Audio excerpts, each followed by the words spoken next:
ಆತ್ಮೀಯ ಬಂಧುಗಳೇ, ಮಹಾಭಾರತ ಉದ್ಯೋಗ ಪರ್ವ ವಿದುರ ನೀತಿ ಇದರಿಂದ 6ನೇ ಅಧ್ಯಾಯವನ್ನ ತಿಳ್ಕೊಳ್ತಾ ಇದ್ವಿ. ಓದ ಭಾಗದಲ್ಲಿ ರಾಜ ಹೇಗಿರಬೇಕು ಅನ್ನೋದನ್ನ ಹೇಳ್ತಾ ಇದ್ರು. ಮತ್ತೆ ಧರ್ಮಾರ್ಥ ಕಾಮ ಈ ಕೆಲಸಗಳನ್ನ ಮಾಡೋ ಮೊದಲು ನಾವು ಯಾರ ಹತ್ರ ಏನು ಹೇಳಬಾರದು, ಮಾಡಿದ ಮೇಲೆ ಅದು ತಂತಾನಾಗೆ ಗೊತ್ತಾಗತ್ತೆ. ಯಾಕೆ ಈ ರೀತಿ ಮಾಡಬೇಕು ಅಂತಂದ್ರೆ ನಮ್ಮ ವಿಚಾರ ಬೇರೆಯವರ ಮುಂದೆ ಪ್ರಕಟವಾಗೋದಿಲ್ಲ. ನಾವೇನು ಮಾಡಬೇಕು ಅಂತಿದ್ದೀವಿ ಏನು ಅನ್ನೋದು ಬೇರೆಯವ್ರಿಗೆ ಗೊತ್ತಾಗೋದಿಲ್ಲ ಅನ್ನೋದನ್ನ ತಿಳ್ಕೊಂಡ್ವಿ. ಈಗ ಮುಂದುವರೆದು ಹೇಳ್ತಾರೆ, ಪರ್ವತದ ತುದಿಗೆ ಏರಿ ಅಥವಾ ರಾಜ ಮಹಲಿನ ಏಕಾಂತ ಸ್ಥಳಕ್ಕೆ ಹೋಗಿ ಅಥವಾ ಕಾಡಿನ ಒಂದು ನಿರ್ಜನ ಸ್ಥಳದಲ್ಲಿ ನಾವು ಕೂತ್ಕೊಂಡು ವಿಚಾರ ಮಾಡಬೇಕು. ಅಂದ್ರೆ ನಾನು ಏನು ಮಾಡಬೇಕು ಏನು ಅನ್ನೋದನ್ನ ಎಲ್ಲಿ ಯೋಚನೆ ಮಾಡಬೇಕು, ಎಲ್ಲರೂ ಇರೋ ಕಡೆ ಅಲ್ಲ. ಪರ್ವತ ಅಂದ್ರೆ ಯಾರೂ ಇರೋದಿಲ್ಲ, ನಿರ್ಜನವಾದಂತಹ ಸ್ಥಳ ಇರುತ್ತಲ್ಲ, ಅಲ್ಲಿ ಹೋಗಿ ಯೋಚನೆ ಮಾಡಬೇಕು.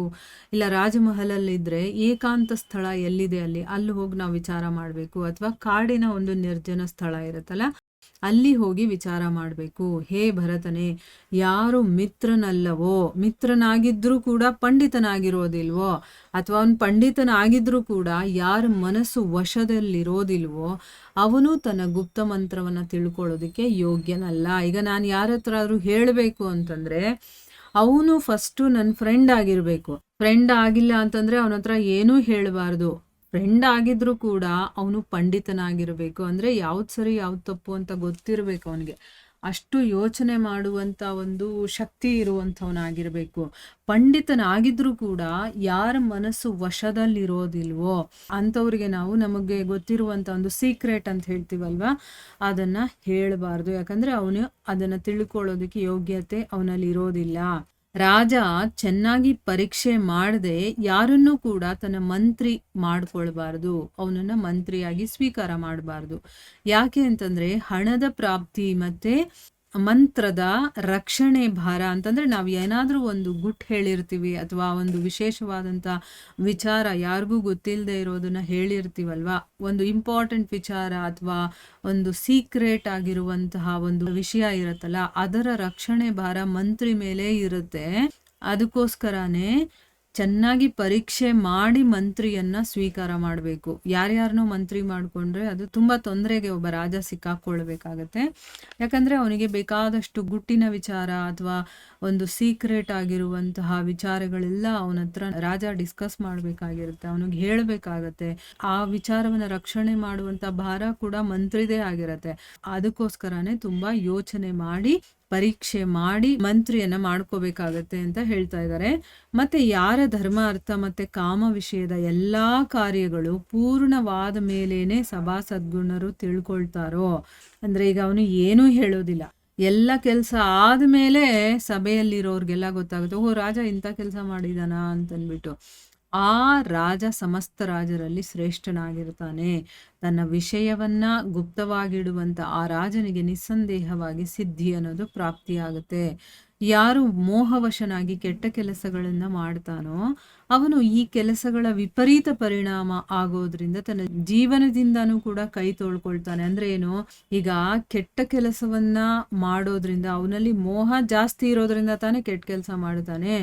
ಆ ಕೆಲಸ ಏನಾಗುತ್ತೆ ಅಂತಂದ್ರೆ ಅವನು ಅನ್ಕೊಂಡಿದ್ದಕ್ಕಿಂತ ವಿಪರೀತವಾದಂತ ಪರಿಣಾಮವನ್ನ ಕೊಡುತ್ತೆ. ಅಂದ್ರೆ ಕೆಟ್ಟ ಕೆಲಸ ಯಾವತ್ತೂ ಒಳ್ಳೆ ಒಂದು ರಿಸಲ್ಟ್ ಅಂತೂ ಕೊಡೋದಿಲ್ಲ ಅಲ್ವಾ. ಅದರಿಂದ ಏನಾಗುತ್ತೆ, ತನ್ನ ಹತ್ರ ಇರೋದನ್ನ ಕಳ್ಕೊಳ್ಳೋದು ಅಷ್ಟೇ ಅಲ್ಲದೆ ತನ್ನ ಜೀವನವನ್ನು ಅವನು ಕಳ್ಕೊಳ್ಬೇಕಾದಂತ ಒಂದು ಪರಿಸ್ಥಿತಿ ಬರುತ್ತೆ ಅಂತ ಇಲ್ಲಿ ಹೇಳ್ತಾ ಇದ್ದಾರೆ. ಉತ್ತಮ ಕೆಲಸಗಳ ಅನುಷ್ಠಾನ ಇದೆಯಲ್ಲ ಅದಂತೂ ಸುಖವನ್ನ ಕೊಟ್ಟೇ ಕೊಡುತ್ತೆ. ಆದ್ರೆ ಅದನ್ನ ಮಾಡದೇ ಇರೋದು ಇರುತ್ತಲ್ಲ, ಅದು ಪಶ್ಚಾತ್ತಾಪದ ಕಾರಣ ಅಂತ ಹೇಳಿದ್ದಾರೆ.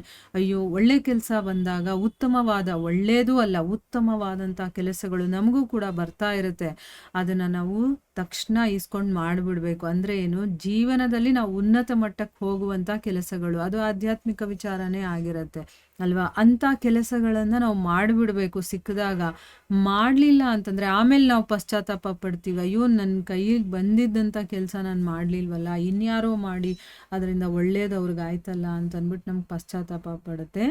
ಅದಕ್ಕೋಸ್ಕರ ಹೇಗೆ ವೇದಗಳನ್ನ ಓದದೆ ಬ್ರಾಹ್ಮಣ ಶ್ರದ್ಧೆಯ ಅಧಿಕಾರಿ ಆಗೋದಿಲ್ವೋ ಅದೇ ರೀತಿ ಸಂಧಿ ವಿಗ್ರಹ ಯಾನ ಆಸನ ದ್ವೈಧೀ ಭಾವ ಮತ್ತೆ ಸಮಾಶ್ರಯ ಅನ್ನುವಂಥ 6 ಗುಣಗಳನ್ನು ತಿಳ್ಕೊಳ್ದೆ ಯಾರೂ ಗುಪ್ತ ವಿಚಾರವನ್ನು ಕೇಳುವ ಅಧಿಕಾರಿ ಆಗೋದಿಲ್ಲ. ರಾಜನೇ, ಯಾರು ಸಂಧಿ, ವಿಗ್ರಹ ಮುಂತಾದ 6 ಗುಣಗಳ ಬಗ್ಗೆ ತಿಳುವಳಿಕೆ ಇರುವ ಕಾರಣ ಪ್ರಸಿದ್ಧನಾಗಿರ್ತಾನೋ, ಸ್ಥಿತಿ, ವೃದ್ಧಿ ಮತ್ತೆ ಹಾಸವನ್ನ ತಿಳ್ಕೊಂಡಿರ್ತಾನೋ, ಮತ್ತೆ ಯಾರ ಸ್ವಭಾವವನ್ನ ಎಲ್ಲಾ ಜನರು ಪ್ರಶಂಸೆ ಮಾಡ್ತಾರೋ, ಆ ರಾಜನ ಅಧೀನದಲ್ಲೇ ಪೃಥ್ವಿ ಇರತ್ತೆ. ಅಂತಂದ್ರೆ ಅವನು ಚೆನ್ನಾಗಿ ರಾಜ್ಯವನ್ನ ಆಳ್ತಾನೆ, ಆ ಭೂಮಿ ಕೂಡ ಅವನನ್ನ ಬಿಟ್ಟು ಹೋಗೋದಿಲ್ಲ. ಅಂದ್ರೆ ಯಾರು ಆ ಭೂಮಿಯನ್ನ ಅವನಿಂದ ಕಸಿದ್ಕೊಳ್ಳೋದಕ್ಕಾಗೋದಿಲ್ಲ ಅಂತ ಅರ್ಥ ಇದಕ್ಕೆ.